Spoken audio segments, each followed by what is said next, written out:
പ്രിയമുള്ളവരെ, ഞാൻ അധികം ഒന്നും പറയുന്നില്ല.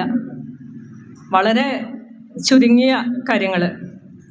അതിലേറ്റവും എനിക്ക് വളരെ പ്രധാനമായിട്ട് പറയാൻ തോന്നുന്ന ഒരു കാര്യം, നമ്മൾ പ്യൂരിറ്റാൻ പൊളിറ്റിക്സിൻ്റെ കാലം കഴിഞ്ഞു എന്നുള്ളതാണ്. പ്യൂരിറ്റാൻ പൊളിറ്റിക്സ് പറഞ്ഞ് നമ്മളൊക്കെ അഭിമാനിച്ച് നടക്കുന്ന ഒരു കാലം കഴിഞ്ഞു. ഇത് ഇന്ത്യ ഇന്ന് വളരെ മോശമായ അവസ്ഥ കൂടെ പോയിക്കൊണ്ടിരിക്കുകയാണ്. അതുകൊണ്ട് തൊട്ടുകൂടായ്മയും തീണ്ടിക്കൂടായ്മയൊക്കെ മാറ്റി നിർത്തിക്കൊണ്ട് നമ്മൾ ഒന്നിക്കേണ്ട കാലമാണിത്. ഇത് പറയുമ്പോൾ നമുക്കൊരൊറ്റ ശത്രുവേ ഉള്ളൂ, അത് സംഘപരിവാരമാണ്. നിങ്ങൾ സംഘപരിവാരത്തോടൊപ്പമാണോ അല്ലെങ്കിൽ നിങ്ങൾ എവിടെ നിൽക്കുന്നു എന്ന് ഇതിൽ രണ്ടേ ഉള്ളൂ. യെസ് ഓർ നോ എന്ന് പറയുന്ന പോലെ ഒരൊറ്റ വഴിയേ ഉള്ളൂ. നിങ്ങൾ സംഘപരിവാരത്തോടൊപ്പമാണോ അതോ ഇന്ത്യയുടെ ജനാധിപത്യം തിരിച്ചു പിടിക്കുന്നതിന് വേണ്ടിയുള്ള പോരാട്ടത്തിലാണോ എന്നുള്ളതാണ്.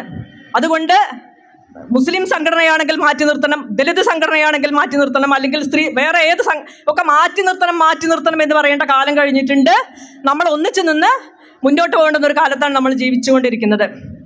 പിന്നെ എൻ്റെ തൊട്ട് മുമ്പ് സംസാരിച്ച സഖാവ് സൂചിപ്പിച്ചതുപോലെ കേരളം അത്ര നല്ല സ്ഥലമൊന്നും അല്ല. നമ്മുടെ വീട്ടിലേക്കൊന്നും എത്തിയിട്ടില്ലെങ്കിലും നമ്മുടെ സഹോദരങ്ങൾ ഒരുപാട് പേര് ജയിലിൽ കിടക്കുകയാണ്. ഞാനൊരു മാധ്യമപ്രവർത്തകയാണ്. റിജാസ് എന്ന് പറയുന്ന മാധ്യമപ്രവർത്തകൻ ഇപ്പോഴും ജയിലിലാണ്. അതുപോലെ 2.5 കൊല്ലത്തോളം ജയിലിൽ കിടന്നിട്ട് വന്നിട്ടുള്ള സിദ്ദിഖാപ്പൻ മലയാളിയാണ്. നമ്മുടെ ചുറ്റുവട്ടത്തുള്ള നിങ്ങളൊന്ന് അപ്പുറം ഇപ്പുറമൊക്കെ നോക്കിയാൽ അറിയാം, നമ്മുടെ നാട്ടിലുള്ള ഒരുപാട് മുസ്ലിം സഹോദരങ്ങൾ തിഹാർ ജയിലിലും അതുപോലെ നമ്മുടെ വിയൂർ ജയിലിലുമൊക്കെ അല്ലേ, അതിസുരക്ഷാ ജയിലിലൊക്കെ കടന്ന് ദുരിതം പേറുകയാണ്. ഒരുപാട് പേരുണ്ട്, നമ്മുടെ നാട്ടിൽ നിന്ന് പോയിട്ടുള്ള ഒരുപാട് മനുഷ്യരുണ്ട്. അതുപോലെ ഒരുപാട് ആൾക്കാർ 9ഓളം സഖാക്കളെ ചുട്ട് കൊന്നിട്ടുള്ള ഒരിടമാണ് കേരളം. നമ്മളിതൊന്നും മറക്കാൻ പാടില്ല. കേരളം ഒട്ടും നല്ല ഇടമൊന്നല്ല. കേരളത്തിൽ സുഖമായിട്ട് ജീവിക്കാനുള്ള കാലമൊക്കെ എന്നോ കഴിഞ്ഞു. സുഖമായിട്ട് ജീവിക്കാം. നമ്മൾ നിശബ്ദരായിരിക്കുകയാണെങ്കിൽ, നമ്മളൊന്നും പറയുന്നില്ലെങ്കിൽ നമ്മൾക്ക് സുഖമായിട്ടിരിക്കാം. നമ്മുടെ അടുക്കളയിലേക്ക് എത്തുമ്പോൾ മാത്രമാണ് ഫാസിസം, എൻ്റെ അടുക്കളയിലേക്ക് എത്തുമ്പോൾ മാത്രമാണ് ഫാസിസം എത്തിയെന്ന് ഞാൻ വിശ്വസിക്കുന്നുള്ളൂ എങ്കിൽ കേരളം നമുക്ക് സുഖമായിട്ടുള്ള സ്ഥലമാണ്. പക്ഷെ വളരെ മോശമായ നിലയിലേക്ക് കേരളം പോയി കഴിഞ്ഞിരിക്കുന്നു.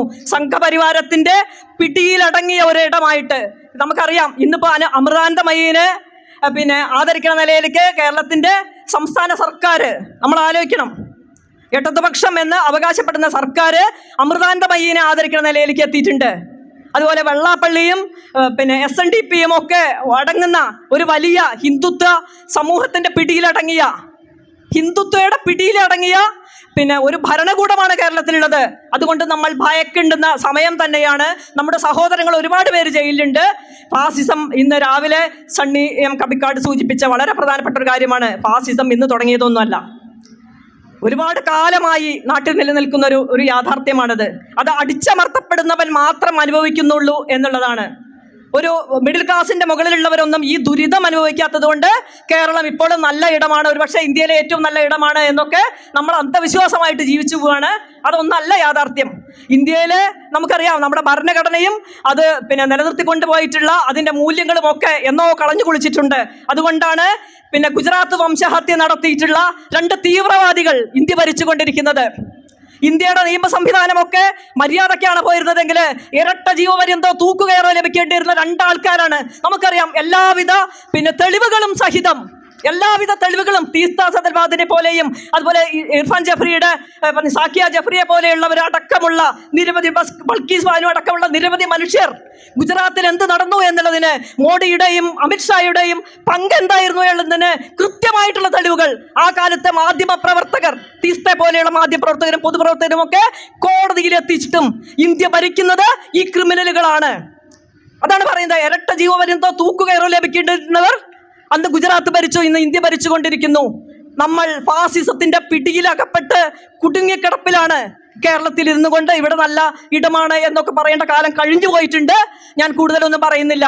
ഈ രീതിയിലുള്ള സംഘാടനത്തിന് എല്ലാവിധ ആശംസകളും അർപ്പിക്കുന്നു. അതോടൊപ്പം ഇനിയും ഇവിടേക്ക് എത്തിച്ചേരേണ്ടുന്നവർ ധാരാളം പുറത്തു നിൽക്കുന്നുണ്ട് എന്ന് തന്നെയാണ് വിശ്വസിക്കുന്നത്. നമ്മൾ ഒന്നിച്ചു പോകേണ്ടതുണ്ട്. രാവിലെ അജേച്ചി പറഞ്ഞൊരു കാര്യമുണ്ട്, എന്തിനാണ് റെഡ് ഫ്ലാഗ്, അപ്പുറത്ത് വേറെ ഒരു ഫാസിസ്റ്റ് വിരുദ്ധ സംഗമം നടത്തട്ടെ, എല്ലാവരും നടത്തട്ടെ. പക്ഷേ നമ്മളൊക്കെ എല്ലാം മറന്ന് നമുക്കൊരൊറ്റ ശത്രുവേ ഉള്ളൂ. ആ ശത്രുവിനെതിരെ പോരാടുന്നതിന് നമ്മളെല്ലാം ഒന്നിച്ചു നിൽക്കേണ്ട ഒരു കാലത്താണ് നമ്മൾ ജീവിക്കുന്നത്. ഞാൻ കൂടുതലൊന്നും പറയുന്നില്ല. ഇവിടെ സംസാരിക്കുന്നതിന് അവസരം തന്ന സംഘാടകരോട് അതിൻ്റെ ഭാഗമാണെങ്കിൽ പോലും എല്ലാവിധ നന്ദിയും അറിയിച്ചുകൊണ്ട് ഈ രീതിയിൽ ഒരു കൂട്ടായ്മ സംഘടിപ്പിച്ചതിന്, കേരളത്തിൻ്റെ ശക്തമായ പ്രതിഷേധം അറിയിച്ചതിന് സംഘപരിവാരത്തോട് കണക്ക് തീർത്ത് നമുക്ക് മുന്നോട്ട് പോവേണ്ടതുണ്ട് എന്ന് കോഴിക്കോട്ടെ ജനതയെ, കേരളത്തിലെ ജനതയെ ഓർമ്മപ്പെടുത്തുന്ന ഈ പരിപാടിക്ക് എല്ലാവിധ അഭിവാദ്യങ്ങളും അർപ്പിച്ചുകൊണ്ട് ഞാൻ നിർത്തുന്നു. അഭിവാദ്യങ്ങൾ.